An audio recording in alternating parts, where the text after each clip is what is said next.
What happens when a laid-back global music icon walks into a late-night studio and suddenly finds himself defending his entire career, live, unfiltered, and in front of millions? The lights are bright. The audience is laughing. The tone feels easy, until one question shifts everything. A casual conversation turns into a moment that no one in the room was fully prepared for.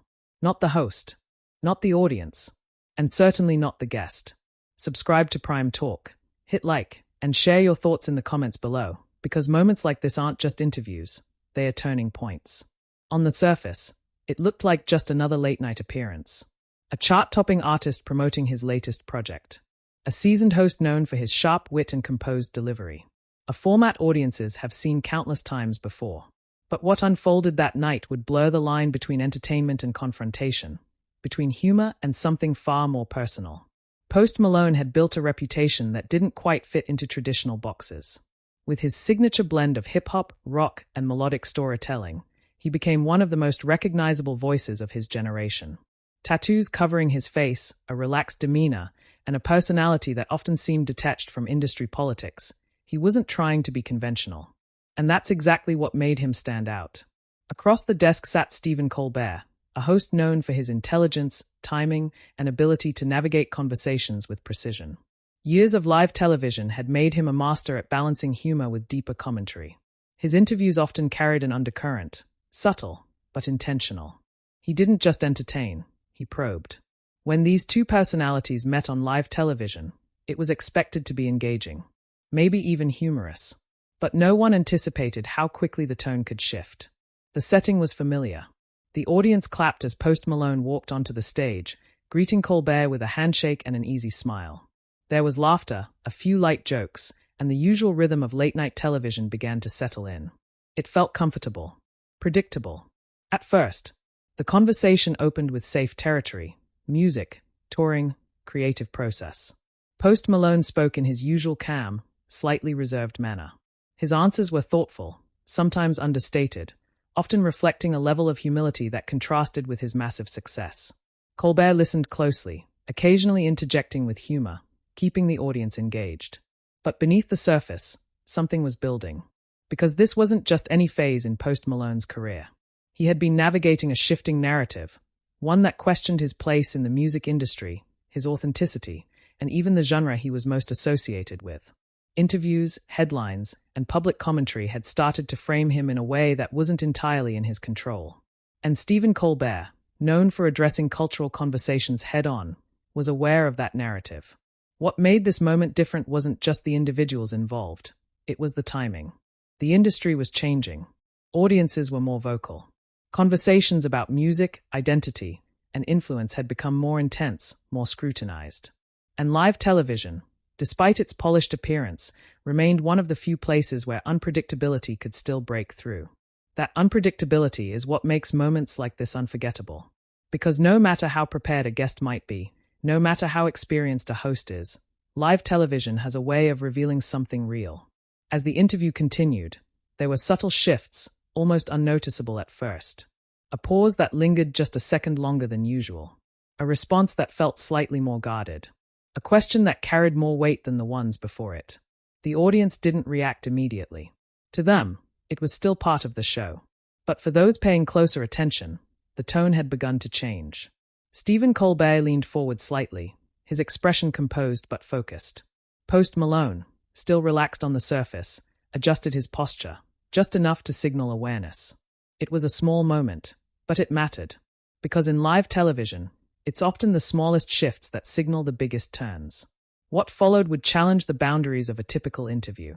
Not through raised voices or dramatic gestures, but through something far more subtle. A question, a reaction, and a response that carried more weight than anyone expected. This wasn't about scandal. It wasn't about controversy in the traditional sense. It was about perspective, about how an artist sees his own work and how that work is interpreted by others. And in that moment, those two perspectives were about to collide. The stakes were higher than they appeared. For Post Malone, it wasn't just another interview. It was an opportunity to define his voice in a conversation that had been shaping around him. For Stephen Colbert, it was a chance to explore that conversation in front of a live audience, in real time. No edits. No second takes. Just a single moment, unfolding as it happened. As the conversation edged closer to that turning point, the atmosphere in the room subtly tightened. The laughter became less frequent. The pauses became more noticeable. And the distance between question and answer began to feel just a little bit longer. Viewers at home might not have realized it immediately, but something was coming. A question that would shift the tone. A response that would hold the room still. And a moment that would leave both the host and the guest navigating uncharted territory, live, on air, with no way to rewind. Because sometimes, it only takes one question to change everything. And that question was just seconds away.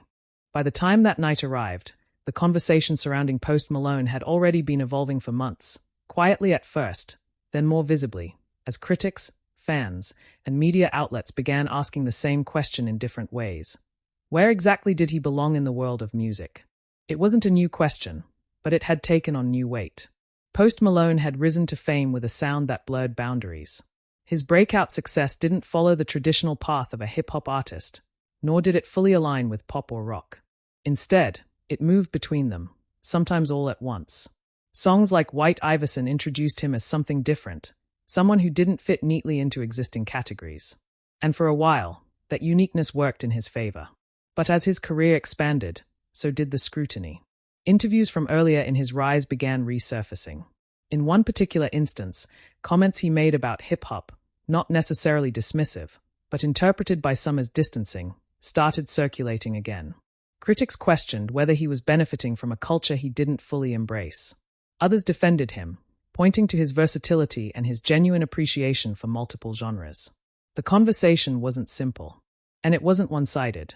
Guest represents a larger conversation happening outside the studio. And by the time Post Malone sat down across from Colbert, that conversation was already in motion. Colbert wasn't known for being confrontational in the traditional sense. His style was more measured, more deliberate. He didn't raise his voice or create spectacle. Instead, he asked questions that invited reflection, sometimes in ways that caught guests off guard. That approach had earned him respect, but it also meant that certain interviews carried an added layer of unpredictability. Because while the tone remained calm, the substance could shift quickly. In the days leading up to the appearance, Post Malone had been promoting new music, speaking about his creative process, and emphasizing his love for blending sounds. Publicly, he maintained a consistent message. He wasn't trying to fit into any one category. He simply wanted to make music that felt honest to him. But the narrative around him wasn't entirely in his control. Media outlets continued to revisit past comments, framing them within the current context. Social media amplified those discussions, often reducing nuanced conversations into short, definitive takes. Some fans stood firmly behind him, arguing that music should be free from rigid definitions. Others felt that his position required more clarity, more acknowledgement of the influences shaping his sound. It was the kind of situation where no single answer could satisfy everyone. And that's precisely what made the upcoming interview so significant. Because live television doesn't allow for carefully edited responses or post-production clarification. Whatever is said, whatever is implied, it happens in real time, with immediate impact. Inside the studio, the production team had likely mapped out the general flow of the segment. Opening questions, promotional talking points, a few lighter moments to keep the audience engaged. That structure is standard. It keeps the show moving, ensures timing stays intact. But within that structure, there's always room for deviation.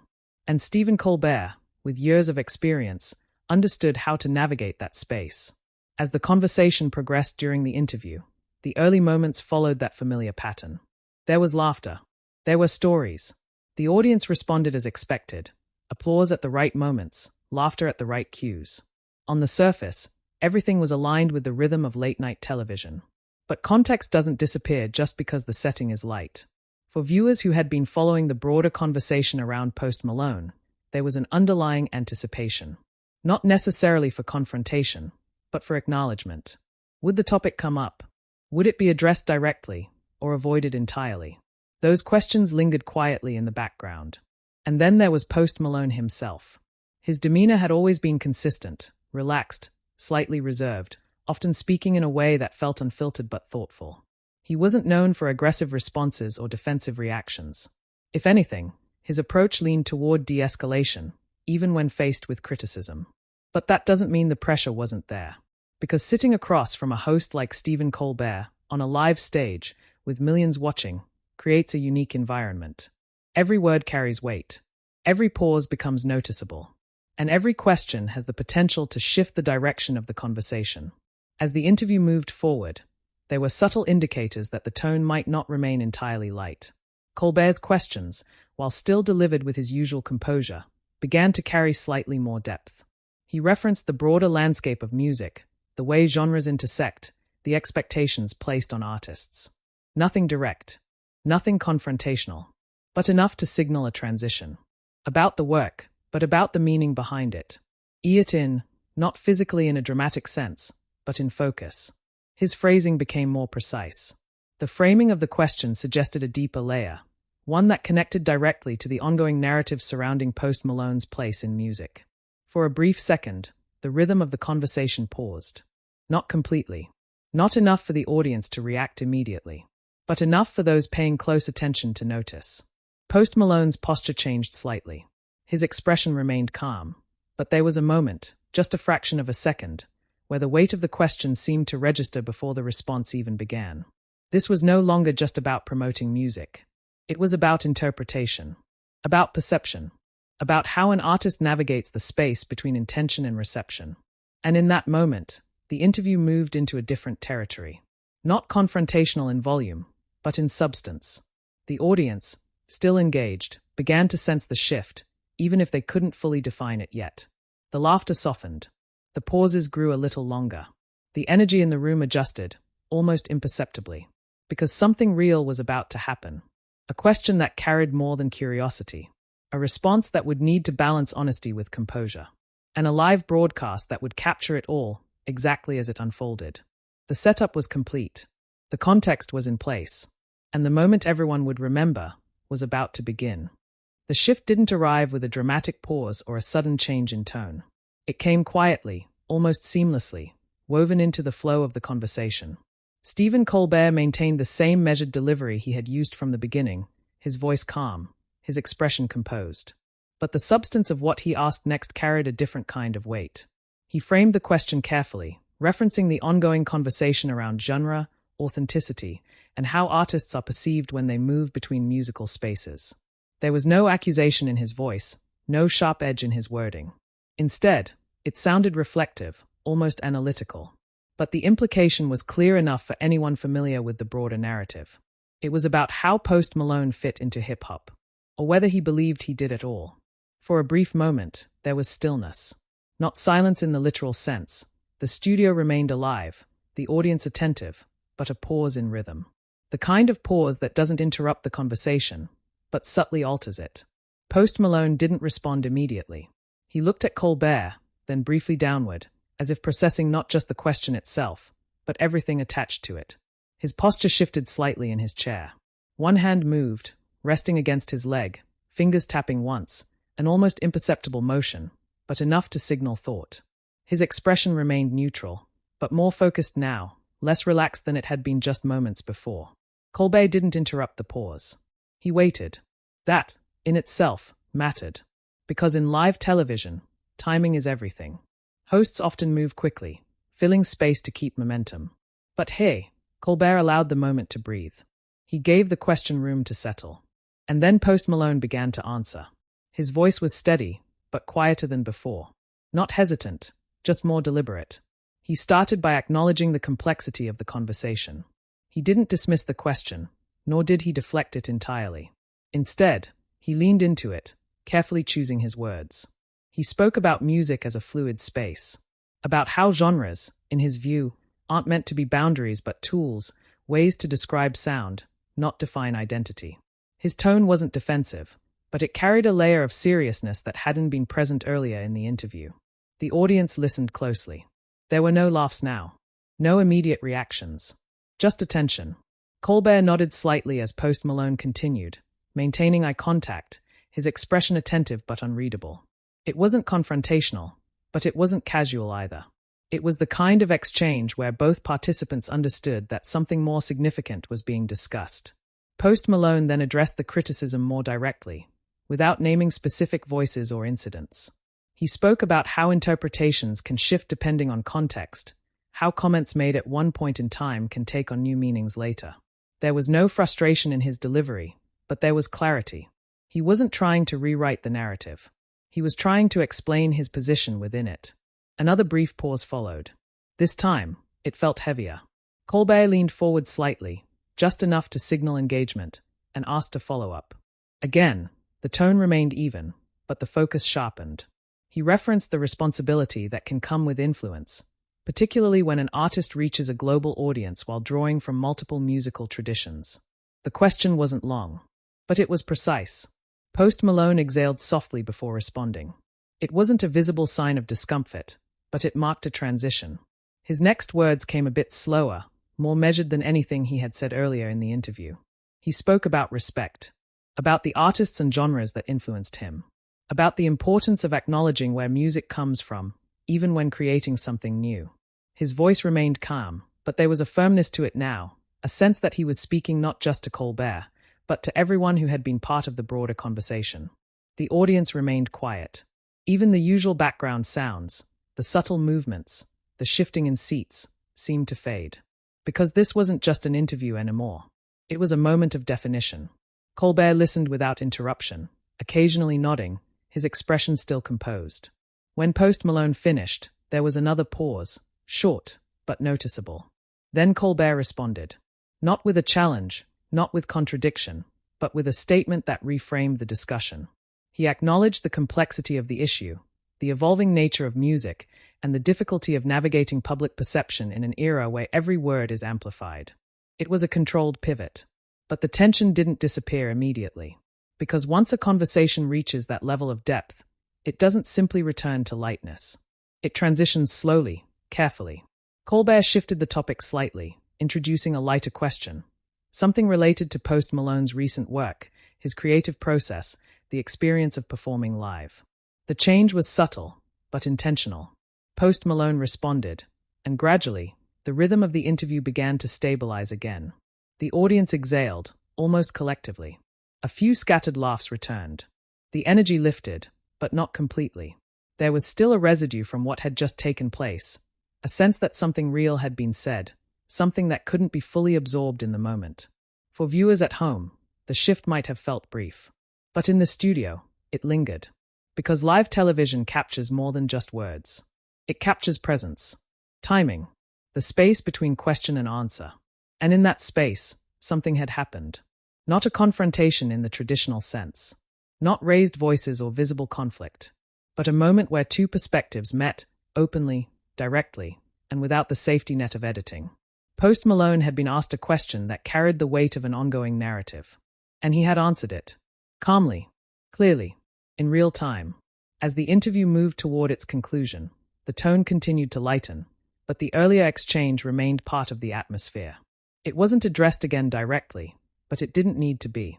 Because moments like that don't require repetition. They stay with the audience. They stay with the conversation. And they stay with the people involved. The segment ended with applause, as expected. Post Malone thanked Colbert, stood, and acknowledged the audience with a brief wave. Colbert smiled, maintaining his professional composure, guiding the show forward to its next segment. On the surface, everything returned to normal. But the moment had already happened. Captured live, unedited, and now, impossible to take back. The applause came in right on cue, but it didn't carry the same effortless energy that had filled the studio at the beginning of the segment. It was still strong, still professional. This was a live show, after all, but there was a noticeable difference. The audience clapped not just out of routine, but as a kind of release. Because everyone in the room had felt it. That brief shift. That moment where the conversation stopped being purely entertainment and became something more grounded, more real. As Post Malone stood from his chair, he maintained the same calm demeanor he had carried throughout the interview. He smiled, nodded toward Stephen Colbert, and gave a small acknowledgement to the audience. There was no visible tension in his movements, no outward sign of discomfort. But the weight of what had just occurred lingered in the atmosphere. Colbert, ever the professional, transitioned seamlessly. His closing remarks were smooth, his tone consistent with the rest of the show. He thanked Post Malone, referenced his latest work, and guided the segment to its natural conclusion. To a casual viewer, it may have seemed like everything had unfolded exactly as planned. But live television has a way of preserving subtleties. And this was one of those moments where the subtleties mattered. As the cameras shifted away and the show moved forward, the immediate reaction inside the studio remained controlled. There was no disruption, no visible confusion. The production continued as it always does, efficient, precise, uninterrupted. Yet behind that professionalism, there was an unspoken awareness. Because what had just happened wasn't scripted. It wasn't rehearsed. And it wasn't something that could be edited or reframed before reaching the audience. Within minutes of the broadcast, viewers began reacting in real time. Social media platforms lit up with clips and commentary, not in a chaotic or sensational way, but with focused attention on a specific part of the interview, the exchange that had shifted the tone. Some viewers praised the way Stephen Colbert handled the question, noting his ability to address a complex topic without escalating the situation. Others focused on Malone's response, highlighting his composure and the clarity of his explanation. What stood out wasn't division, it was engagement. People weren't just reacting, they were discussing. The conversation extended beyond the clip itself. It connected to the broader narrative that had been surrounding Malone for months. Articles began to appear, referencing the interview as a moment of direct acknowledgement, a point where the ongoing discussion had been brought into a live, public setting. Media coverage remained measured. There were no exaggerated headlines or dramatic reinterpretations. Instead, the focus stayed on the substance of the exchange, what was asked, how it was answered, and why it resonated. For Malone, the immediate impact was subtle but significant. He didn't issue a follow-up statement. He didn't attempt to clarify or expand on what he had said during the interview. His approach remained consistent with his response on stage, calm, straightforward, and contained within that moment. But the perception around him began to shift slightly. Not in a dramatic or polarizing way, but in tone. Where previous discussions had often been speculative or interpretive, this interview provided something direct, his own words, delivered in real time, without mediation. For many viewers, that clarity mattered. It didn't resolve the broader conversation entirely, but it grounded it. Stephen Colbert's role in the moment also became part of the discussion. His approach, measured, composed, and deliberate, was noted as an example of how live interviews can navigate complex topics without turning confrontational. He didn't push beyond the boundaries of the conversation, but he didn't avoid them either. That balance is difficult to maintain. And in this case, it defined the moment. As the days passed, the clip continued to circulate, not as a viral spectacle, but as a reference point. It appeared in discussions about music, about genre, about the evolving expectations placed on artists in a global industry. Because at its core, the moment wasn't about conflict. It was about definition, about how an artist understands his own work, and how that understanding interacts with public perception. For viewers, it served as a reminder of what live television can still offer. In an era dominated by edited content and carefully curated messaging, there's something uniquely impactful about a moment that unfolds without filters. No retakes. No revisions, just a question, an answer, and the space between them. That's where authenticity lives. And that's why moments like this endure. They don't rely on spectacle or controversy. They resonate because they feel real, because they capture something unscripted, something immediate, something that reflects the complexity of the people involved. For Malone, it became one of those defining interview moments, not because it changed his career overnight, but because it added depth to the way he was understood. For Stephen Colbert, it reinforced his role as a host capable of guiding conversations beyond surface-level entertainment, while still maintaining the integrity of the format. And for the audience, it offered something rare, a glimpse into a conversation that mattered. Not louder than usual, not more dramatic, just more honest. That's what made it memorable. And that's why it still matters. Because in a landscape where so much is controlled, polished, and predictable, a single unscripted moment can stand out in a way nothing else can. If you found this breakdown insightful, subscribe to Prime Talk, like the video, and share your thoughts in the comments below. What did you think about that moment?